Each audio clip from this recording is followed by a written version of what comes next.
Allergy एक प्रकार की असामान्य प्रतिक्रिया है शरीर की, जिसमें सामान्य रूप से जैसे धूल, धुआं, फूलों के पराग, खाने पीने की चीज़ें और दवाई,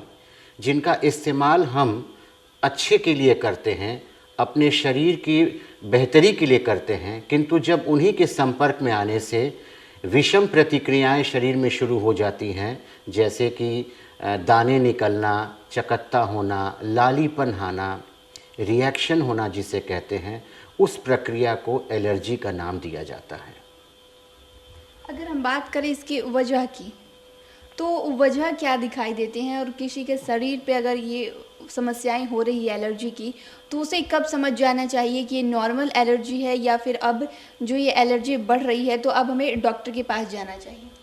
सामान्य रूप से जो एलर्जी परिभाषित हम करते हैं कि अगर किसी को भी हमेशा सर्दी रह रही है, खांसी हो रही है, सांस लेने में दिक्कत हो रही है, त्वचा के ऊपर में खुजली हो रही है, लाल दाने निकल रहे हैं, चकत्ते निकल रहे हैं, या असामान्य रूप से किसी को बेहोशी हो रही हो, शरीर में सूजन हो रहा हो और कारण का पता न चल रहा हो, तब इसे एलर्जी मानते हैं। जब भी ये चीज़ आपके सामान्य जीवन शैली को बाधित करना शुरू कर दे, उस समय आप समझ लें कि आपको एक एलर्जी विशेषज्ञ की सलाह लेनी आवश्यक है और उनके द्वारा बताए गए मार्गदर्शन पर दवाओं का इस्तेमाल करके अपने आप को ठीक करना है। जैसा कि आपने चकत्ते के बारे में बताया, तो चकत्ते बहुत तरीके के होते हैं और देखा जाता है कि लोगों की पीठ पे ये जो लाल चकत्ते होते हैं, ये ज़्यादा परेशान करते हैं, तो ऐसा क्यों?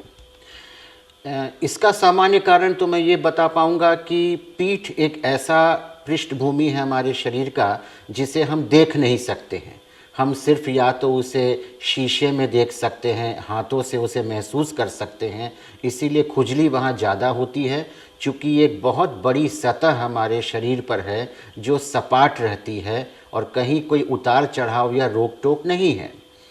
दूसरी चीज़ कि पीठ पर जब चकत्ते होते हैं तो उनका आकार बड़ा हो जाता है और उनमें खुजली बहुत ज़्यादा होती है, इसीलिए कंघी, स्केल इत्यादि पेंसिल का लोग इस्तेमाल करते हैं उसे खुजाने के लिए। तो जैसा कि आपने बताया कि लोग स्टील या फिर कंघी या फिर कुछ भी पेन पेंसिल जो भी इस्तेमाल करते हैं पीठ पे, तो क्या वो करना सही है या फिर उससे कोई गलत प्रभाव हो सकता है?